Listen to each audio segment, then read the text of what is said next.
Hello दोस्तों, forever ever के एक और एपिसोड में आपका स्वागत है। तो एपिसोड की शुरुआत होती है सी और उसकी मैनेजर मिलिन से। मिलिन बहुत एक्साइटेड है झो सनजन से मिलने के लिए और वो सी को बेटर फ्यूचर और कैरियर के लिए कांग्रेचुलेट करती है और वो ये भी बताती है कि सी को बेस्ट डॉक्यूमेंट्री अवार्ड के लिए नॉमिनेट किया गया है और उसे पक्का यकीन है ये अवार्ड सी को ही मिलेगा। यहाँ झो सनजन भी जल्द से जल्द अपना काम खत्म करके सी से मिलने आ जाता है और सी को कॉल करता है। सी उससे पूछती है उसने उसे दोपहर में कॉल क्यों नहीं किया था। झो सनजन उसे सॉरी बोलता है और बताता कि वो थोड़ा बिजी था और जब सी टेरेस से नीचे देखती है तो वो झो सनजन को स्टूडियो के सामने अपना वेट करते हुए पाती है और भागकर उससे मिलने नीचे जाती है। अब क्योंकि झो सनजन सी को सरप्राइज देना चाहता था इसलिए बिना इन्फॉर्म किए ही आ गया था। आगे हम देखते हैं वो एक जेंटलमैन की तरह सी का पर्स लेता है और अपने गले में पहन लेता है जो कि काफी फनी होता है। सी ये देखकर मन ही मन स्माइल करती है। रास्ते में सी को पता चलता है अंकल लिन का सरनेम भी झो है और घर में बाकी सारे लोगों का भी, लेकिन इससे कंफ्यूजन क्रिएट ना हो इसलिए वो फेई सरनेम लगाते हैं। ड्रॉप करते टाइम सी को पता चलता है झो सनजन को कोल्ड हुआ है और इसलिए वो उसे रेस्ट करने के लिए ऊपर जाने को बोलती है। लेकिन अब झो सनजन इससे पहले किसी गर्ल के घर नहीं गया था तो वो थोड़ा हेजिटेट करता है। सी उसे याद दिलाती है कि झो सनजन को तो वो एम्ब्रॉयडरी पसंद था, फिर वो इतना अनरोमांटिक क्यों है और आखिर में झो सनजन को जाना ही पड़ता है। सी उसके लिए हर्बल टी बनाती है जो कि झो सनजन को बिल्कुल भी पसंद नहीं है, लेकिन फिर भी वो सी के लिए पी लेता है और पीने के बाद झो सनजन को थोड़ा बेटर फील होता है। सी का कहना है कहीं झो सनजन ऐसा ना सोच ले कि उसने जानबूझ के उसको ऊपर बुलाया। इस पर झो सनजन बताता है कि वो उसे मना करना नहीं चाहता था, इनफैक्ट वो भी ऊपर आना चाहता था, लेकिन उनकी लाइफ में सब कुछ बहुत फास्ट हो रहा है इसलिए अब वो इस रिलेशनशिप को स्लोली आगे बढ़ाना चाहता है। और अब बहुत लेट हो गया है और झो सनजन को सुबह तक जेनजियांग भी पहुंचना है और उसको फैमिली को ब्रेकफास्ट पर ज्वाइन करना है, इसलिए वो उससे जाने को बोलता है। चेन सी को अवार्ड नॉमिनेशन के लिए कांग्रेचुलेट भी बोलता है और प्रॉमिस करता है वो अवार्ड सेरेमनी के दिन उससे मिलने आएगा। और अब झो सनजन नीचे आ जाता है और सी के रूम लाइट्स की तरफ देखता है और कैलकुलेट करता है सी को शावर लेने में 25 मिनट लगते हैं। अंकल लिन भी तब तक डिनर करके आ जाते हैं और दोनों जेनजियांग के लिए निकलते हैं और चेन कार में ही सो जाता है। सुबह ब्रेकफास्ट टेबल पर चेन के अंकल बोलते हैं उसकी मदर और उन्होंने डिसाइड किया कि सी जेनजियांग आ जाए और फैमिली बिजनेस में हाथ बटाए। अब क्योंकि वो इस घर की बहू बनने वाली है और वो नहीं चाहते कि उनका बेटा रोज रोज नींद गंवाए और संघाई जाए, लेकिन झो सनजन इस बात पर साफ मना कर देता है और बोलता है सी इसके लिए फिट नहीं है, उसका अपना कैरियर है जिसमें वो बहुत खुश है। इस पर उसकी मदर टोंट मारती है और कहती है अगर तुम्हें ऐसा लगता है तो अभी ज्यादा देर नहीं हुई है सब कुछ खत्म करने में। पर चेन उसे बोल देता है कि सी उसके लिए परफेक्ट है और उसे दोबारा कुछ भी सोचने की जरूरत नहीं है। आगे हम देखते हैं सी रिकॉर्डिंग समाप्त करके मेलिन के साथ अवार्ड सेरेमनी पहनने के लिए ड्रेस पैरो करने जाती है जहाँ उसे एक ड्रेस पसंद आती है। एक और इंटरेस्टिंग बात हमें पता चलती है सी को रेड कलर नहीं पसंद है। अब क्योंकि पिछले जन्म में उसकी डेथ रेड कलर में ही हुई थी तभी मेलिन को डायरेक्टर वोंग का कॉल आता है और सी को उम्मीद नहीं थी डायरेक्टर वोंग भी उसके लिए एक सूटेबल ड्रेस खोजने में हेल्प करेंगे, लेकिन वो उन्हें मना कर देती है। अब सीन चेंज होता है और झो सनजन अपनी ग्रैंड माँ से मिलने जाता है, लेकिन गलती से वो झो वेनचुआन को सॉमन का हाथ खींचते हुए देख लेता है और उन्हें देख के लगता है कि जैसे उनका कोई पास्ट रहा हो।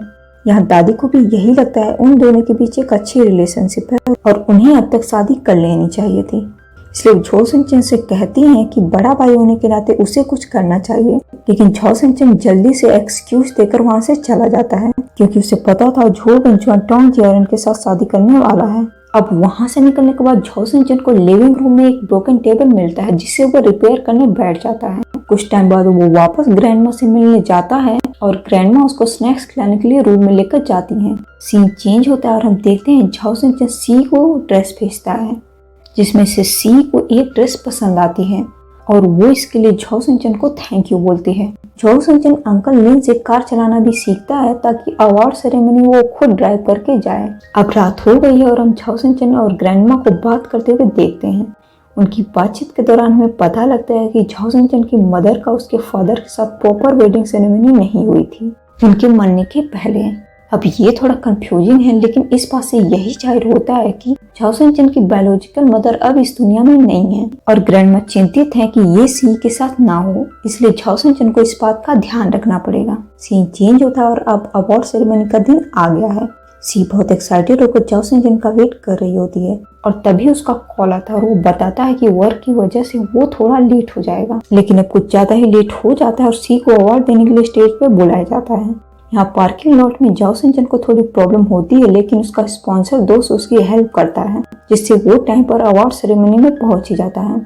और जब सी की नजर उसके लिए क्लैपिंग करते हुए जाओ सिंचन पर पड़ती है तो वो खुश हो जाती है और अवार्ड लेने के बाद वो जाओ सिंचन के पास जाती है और वो दोनों बाहर जाने का डिसाइड करते हैं। तभी मेल इन उनका पीछा करते हुए आ जाती है और रोक देती है और जाओ सिंचन से अपने आप को इंट्रोड्यूस करती है और थोड़ा फ्लर्ट भी करती है और बताती है कि जब भी सी उसके बारे में बात करती है तो उसकी आंखों में एक अलग ही चमक होती है, एकदम बच्चों की तरह। पार्किंग लॉट में सी झाओ सिंचन से पूछती है अंकल लिन कहाँ पर है, जिस पर झाओ सिंचन का कहना है अंकल लिन आज स्ट्राइक पर हैं और अब वो ओल्ड हो रहे हैं, इसलिए उन्होंने बोल दिया वो खुद अपनी प्रॉब्लम्स हैंडल कर ले। जिस पर सी को थोड़ा डाउट होता है और उसे पता भी नहीं था कि झाओ सिंचन को ड्राइविंग भी आती है, इसलिए वो उसे देखने लगती है। तो झाओ सिंचन उसे अपना ड्राइविंग लाइसेंस दिखाता है और उसमें लगी फोटो देखकर सी कहती है तुम इसमें बहुत यंग लग रहे हो, जिसे देखकर झाओ सिंचन बी लाइक या मतलब अब मैं ओल्ड हो गया हूँ। और ये सुनकर सी हंसती है। सीन चेंज होता है, झाओ सिंचन सी को सामन के ओल्ड डिजाइनर शॉप पर ले जाता है। अंकल इन यहाँ पहले से होते हैं और हम समझ जाते हैं झाओ सिंचन ने स्ट्राइक का बहाना बनाया था। खैर जो परिवार इस शॉप से सालों पहले से कपड़े बनवाते हुए आया है, शॉप की फाउंडर सी और झाओ सिंचन का वेलकम करती हैं। उनका कहना है सी का लुक और फिगर दोनों ही काबिल तारीफ है और एक टेलर की नजरें कभी धोखा नहीं खाती हैं। अब क्योंकि लास्ट बार सी ने सोमिन के ब्रदर की डिजाइन की हुई ड्रेस पहनी थी, इसलिए अब वो चाहती है सी उसकी बनाई हुई ड्रेस पहने। सी मान जाती है और इसलिए सोमिन उसका मेजरमेंट लेती है। इसी दौरान हमें पता चलता है सी का फेवरेट कलर ब्लू है, वो लाइक टॉर्किस, क्योंकि पिछले जन्म में जब वो पहली बार झाओ सिंचन से मिली थी उसने यही कलर पहना था। झाओ सिंचन और सी के जाने के बाद सोमिन थोड़ा दुखी हो जाती है, क्योंकि एक वक्त था जब वो झाओ जुआन इन्हीं की तरह हैपनिंग कपल हुआ करते थे, लेकिन अब वो किसी और से ही शादी कर रहा है। अगले दिन अवार्ड जीतने की खुशी में झाओ सिंचन सी को मेटोराइट से बनी हुई वॉच गिफ्ट करता है और डिनर करने के बाद झाओ सिंचन सी को घर ड्रॉप करता है और एक बार फिर बाहर से वो उसके रूम की लाइट को ऑब्जर्व करता है और पता चलता है सी को इस पर शावर लेने में 38 मिनट लगा। अंकल लिन क्यूरियस होकर चीन से पूछती हैं कि क्या ये कोई नया तरीका है यंग कपल्स का बाहर से ऑब्जर्व करने का, तो झाओ सिंचन का कहना है वो बस जानना चाहता है सी कैसे रहती है, आफ्टर ऑल फ्यूचर में उन्हें साथ रहना है। उसके बाद झाओ सिंचन डायरेक्ट लेबोरेटरी जाता है जहाँ हिसान और बाकी स्टूडेंट झाओ सिंचन का मजाक बनाते हैं कि झाओ सिंचन पोलाइटली सी को हर रोज उसके घर ड्रॉप करता है, लेकिन कभी भी रुकने की हिम्मत नहीं करता है। इस पर वो बस स्माइल करता है और कुछ देर बाद सी को मैसेज करता है। उसके बाद वो दोनों चैटिंग करते हैं। अगले दिन सुबह झाओ सिंचन सी के साथ ब्रेकफास्ट करने के लिए उससे मिलने जाता है और पता चलता है सी ने पहले से ही ब्रेकफास्ट कर लिया था, इसलिए वो उसको अपने घर में इनवाइट करती है और उसके लिए ओट्स एंड मिल्क प्रिपेयर करती है। और सी को जब पता चलता है झाओ सिंचन को अभी भी हल्का फीवर है तो वो उसके लिए बेड रेडी करती है और झाओ सिंचन से बोलती है वो कुछ देर यहाँ पर रेस्ट कर ले ताकि उसका फीवर चला जाए। वो थोड़ा हेजिटेट करता है लेकिन उसे सी की बात माननी पड़ती है। यहाँ जेनजांग में झाओ सिंचन का रूम रेनोवेट होता देख मे सिंह को लगता नहीं है कि झाओ सिंचन ने खुद ऑर्डर दिया होगा और वो इस पर बोलता है वाह सबके सामने तो बहुत जेंटलमैन बने घूमते हैं और पीठ पीछे बेड ही चेंज करवा दिया। तभी झाओ सिंचन की सिस्टर झो वेनजिंग आती है और वो मे सिंह से कहती है उसका भाई तो शादी कर रहा है लेकिन वो कब करने वाला है, और यहाँ वो उसको बैचलर बोलकर उसका मजाक बनाती है। वैसे एक और बात यहाँ नोटिस करने वाली होती है कि झो वेनजिंग को हेल्थ इशू की वजह से अपनी स्टडी ड्रॉप करना पड़ा था। अंकल लिन झाओ सिंचन के लिए साफ कपड़े लेकर आते हैं। अब क्योंकि झाओ सिंचन अभी भी सो रहा होता है इसलिए सी उसके लिए नोट लिखकर वहीं छोड़ देती है। नींद पूरी होने के बाद झाओ सिंचन उठता है और शावर लेकर बाहर आता है और अब वो पूरी तरीके से ठीक हो गया है और वो सी को बताता है संघाई ऑब्जर्वेटरी में वो एक प्रोजेक्ट पर काम कर रहा है और इसलिए इस वीक वो संघाई में ही रुकने वाला है। इसके बाद वो सी को ऑब्जर्वेटरी दिखाने के लिए ले जाता है।